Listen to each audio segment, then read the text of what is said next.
श्री पवित्र भूमी असणारी प्रयागराज या ठिकाणी श्री सूत आणि असंख्य असणारे श्री शौनक ऋषी यांचा हा गोड अलौकिक असणारा हा संवाद आपण श्रवण करत आहोत. आणि सूतजी महाराजांना प्रश्न असा केला होता की आम्हाला ज्योतिर्लिंगाचं महात्म्य ऐकायचंय, श्रवण करायचंय. आणि काल अगदी थोडक्यामध्ये श्री सूतजी महाराजांनी हे ज्योतिर्लिंग कसं निर्माण झालं ही सुंदर अलौकिक कथा असंख्य असणारे श्री शौनक ऋषी यांना ही प्रतिपादन केली, सांगितली.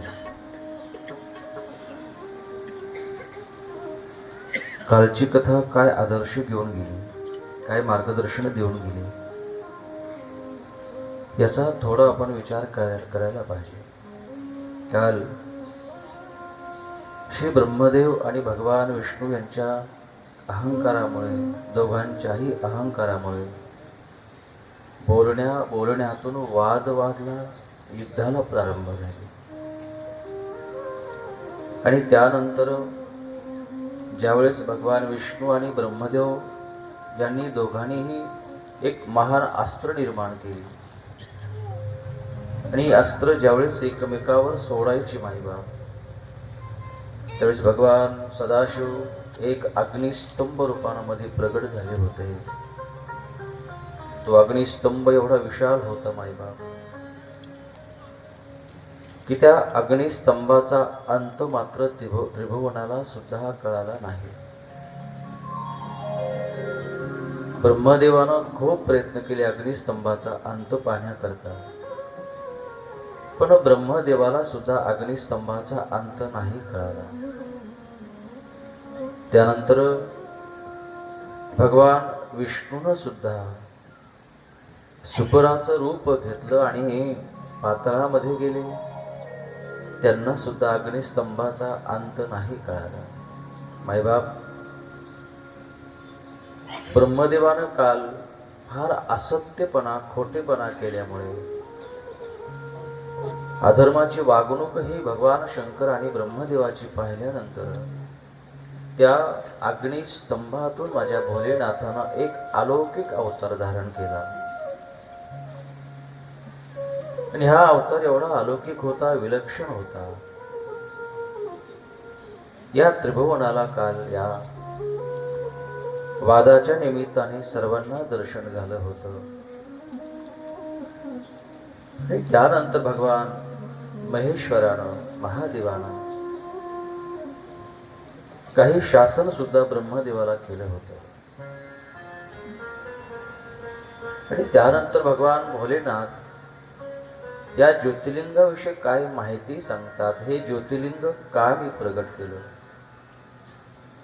याची का उत्पत्ती केली, आणि या ज्योतिर्लिंगाचं महात्म्य भोलेनाथ सांगायला प्रारंभ करतात.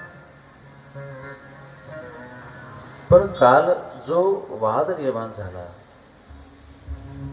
तो वाद निर्माण होण्याला कारण फक्त अहंकार होता आणि बोलणं होतं मायबाप. आणि बोलण्यातून तो वाद निर्माण झाला.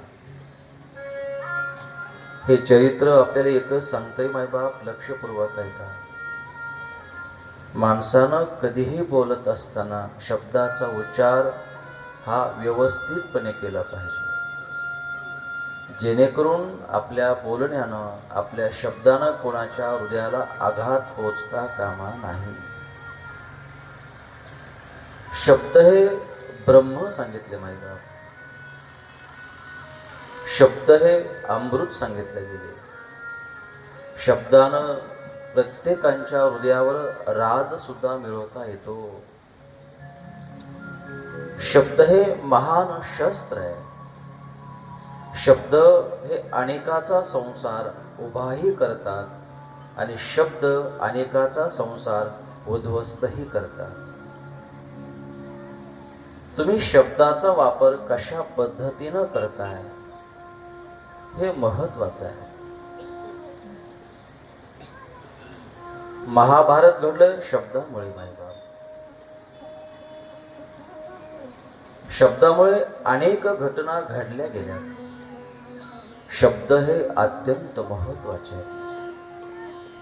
मी नेहमी कथेमध्ये हा विषय सांगायला मला फार आवडतोय. का? कारण आजकाल शब्दानेच घरं उद्ध्वस्त होतात, शब्दानेच माणसाची मनं दुखावल्या जातात. सर्व दुःखाला कारणीभूत, घर उद्ध्वस्त व्हायला कारणीभूत, प्रत्येकाचे मन दुखायला कारणीभूत, याला फक्त आपला शब्दही माहिती. आणि आपण शब्दाला अजिबात महत्व देत नाही. ऐका ना, माणसानं कधीतरी आरशात आपल्या चेहऱ्याकडे बघावा की आपल्या चेहऱ्याचा आकार भगवंताने कशा पद्धतीचा निर्माण केला.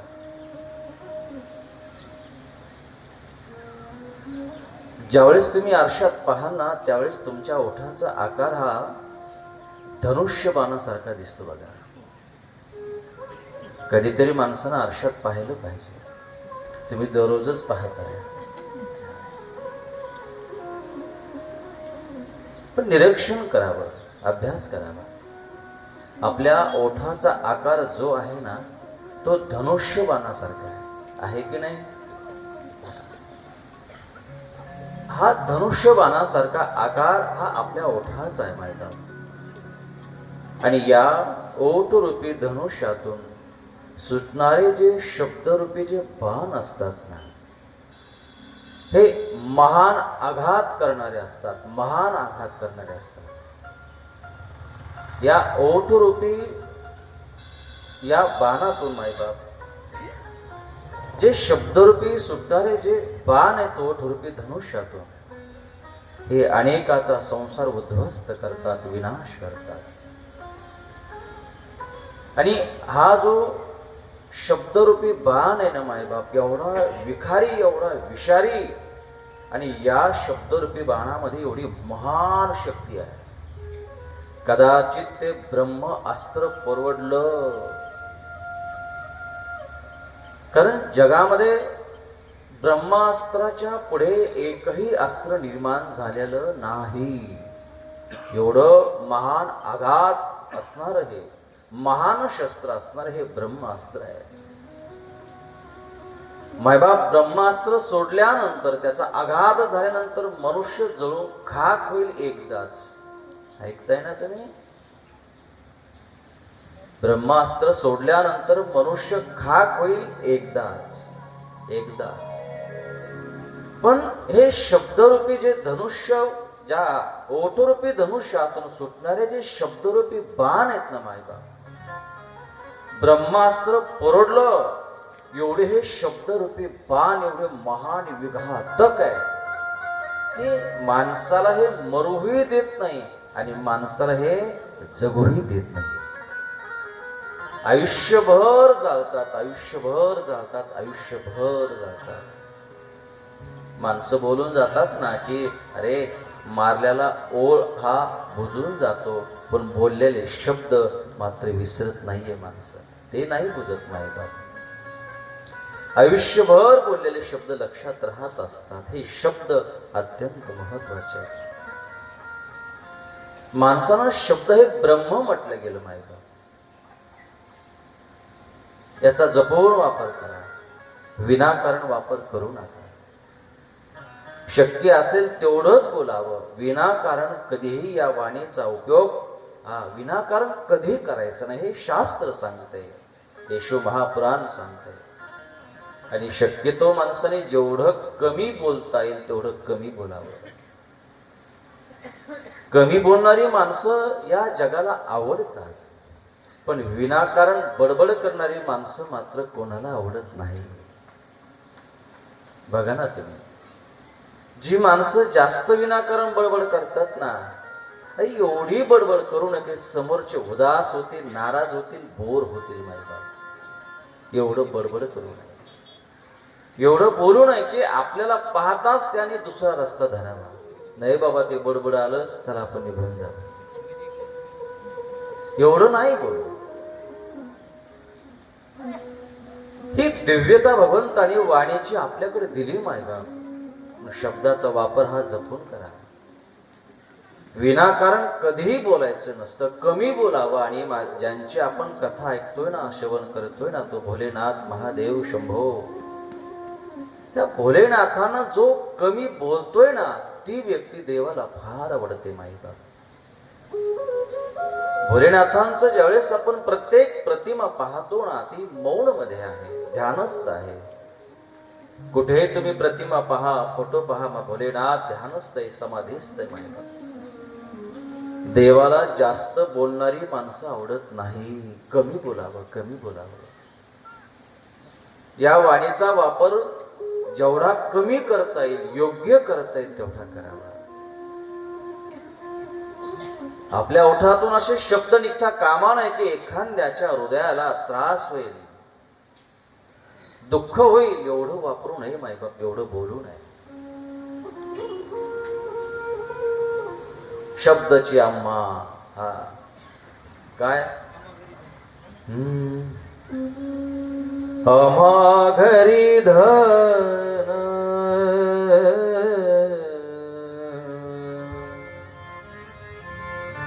आम्हा घरी धन शब्दाची जरण, आम्हा घरी धन शब्दाची जरण,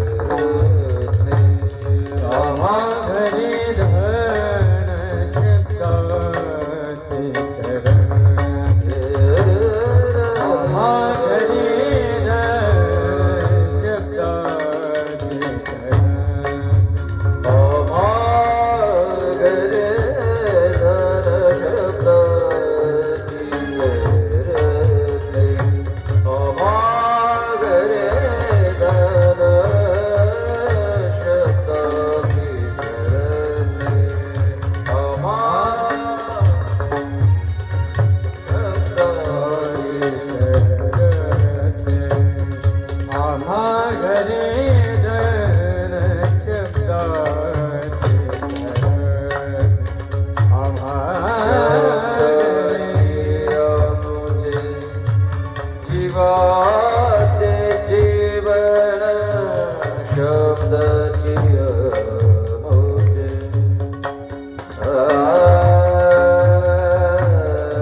आम्हा घरी धन शब्दाची जरण, शब्द हे ब्रह्म आहे मायबाप, हे रत्न आहे.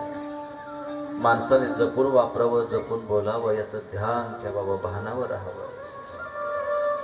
काल फक्त बोलण्यामुळे एवढा वाद वाढला रे. बोलण्यामुळे सर्व समाज, सर्व सृष्टी संकटामध्ये आली होती. जपून बोलावं.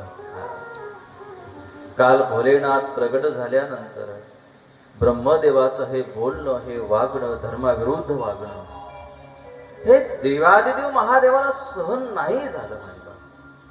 मी काल बोलून गेलो होतो की देवाला अधर्म सहन होत नाहीये, देवाला अहंकार सहन होत नाहीये, आणि भगवंताला असत्य सहन होत नाहीये मायबाप. मग तो कोणीही असो, आणि माणसाचा विषय हा बाजूला ठेवा, देवतांना सुद्धा माझ्या भोलेनाथानं सोडलेलं नाही, याचा आपण विचार केला पाहिजे. हे चरित्र का निर्माण केलं, का दर्शवलं हे चरित्र, का दाखवलं हे चरित्र, का भोलेनाथानं हे चरित्र दाखवलं आपल्याला? त्याचं कारण होतं की बाबांनो, अरे गुन्हा झाला, चूक झाली, धर्माच्या विरुद्ध वागला तर मी देवाला सुद्धा सोडत नाही. जो ब्रह्मदेव सृष्टीची रचना करतोय, सृष्टीची उत्पत्तीचं कार्य हे ब्रह्मदेवाकडे दिलं मायबा, आणि सृष्टीच्या पालन करण्याचं कार्य हे भगवान विष्णूकडे दिलंय. पण तरी अहंकार झाल्यानंतर, एगो झाल्यानंतर माझ्या भोलेनाथानं ब्रह्मदेवाला सुद्धा नाही सोडलं. भोलेनाथांचे शब्द आहे मायबाप की अरे हा गुन्हा केला तर शासन हे व्हायला पाहिजेच मायबाप. शासन जर नाही झालं, या दुनियाला शासन जर नाही कळालं ना, तर दुनियामध्ये पापाशिवाय दुसरं काहीच चालणार नाही. हे ब्रह्मदेव, शासन अत्यंत महत्वाचं आहे, म्हणून मी शासन करत आहे. धाक नसेल, शासन नसेल, ही प्रजा कशी सुधरेल? कोण सुधरेल? शासन अत्यंत महत्वाचं आहे ब्रह्मदेव. माझ्या भोलेनाथानं ब्रह्मदेवाला नाही सोडलं माहिती. आणि त्यानंतर ब्रह्मदेवाला शासन करत असताना भगवान विष्णू समोर आले माहिती. हे भोलेनाथ, हे भोलेनाथ, हे महादेव, हे शंभो, हे सदाशिव, क्षमा करा प्रभू भोलेनाथांना, क्षमा करा. एक गुन्हा घडलाय त्यांच्याकडून, पण तुम्ही क्षमा करणारे देवता आहे. तुम्ही परब्रह्म आहात, तुम्ही ईश्वर आहात, तुम्ही परमेश्वर आहात, तुम्ही देवाधिदेव महादेव आहात. क्षमा करा. ज्या भगवान विष्णूचा तिरस्कार आज ब्रह्मदेव करत होते, आज तेच विष्णू ब्रह्मदेवासाठी क्षमा प्रार्थना करतात रे. आणि हाच स्वभाव माझ्या भोलेनाथांना आवडला होता. ज्यानं आपल्यावर अपकार केलेत रे, त्याच्यावर सुद्धा परोपकार, अपकार केले होते ब्रह्मदेवानं, निंदा केली होती भगवान विष्णूची. भगवान विष्णूच विषय अगदी विचित्र विचार हे ब्रह्मदेवाच्या मनात असताना सुद्धा तरीही भगवान विष्णू ब्रह्मदेवा करता हात जोडला गेला.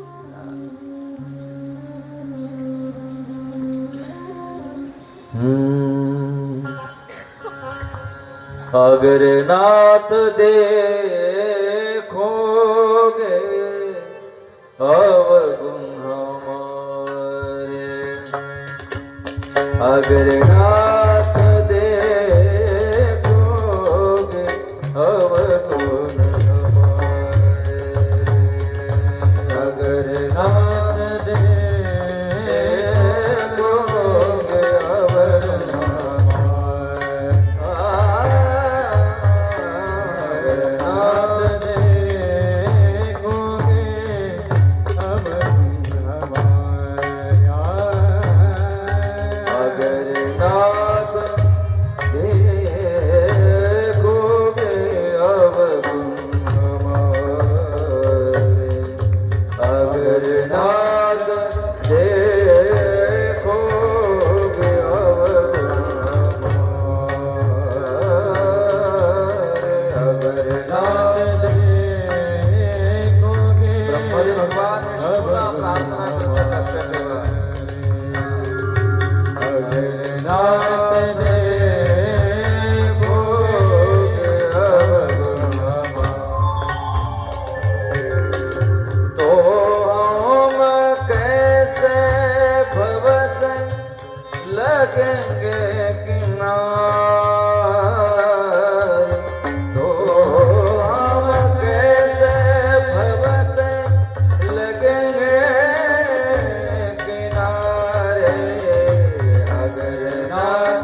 जगाचे मालक तुम्ही आहात, परब्रह्म तुम्ही आहात, महेश तुम्ही आहात.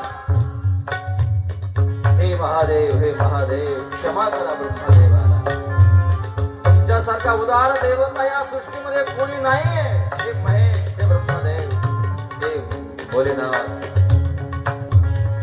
आणि आज भगवान विष्णूंचे हात जोडलेले माहिती आणि काय म्हणतात ऐका.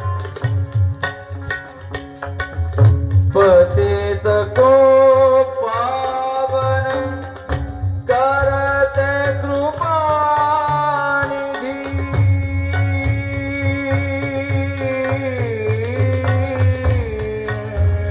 पतित पावन, पतित पावन, पतित पावन.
गाणं कळतंय वाटतं तुम्हाला.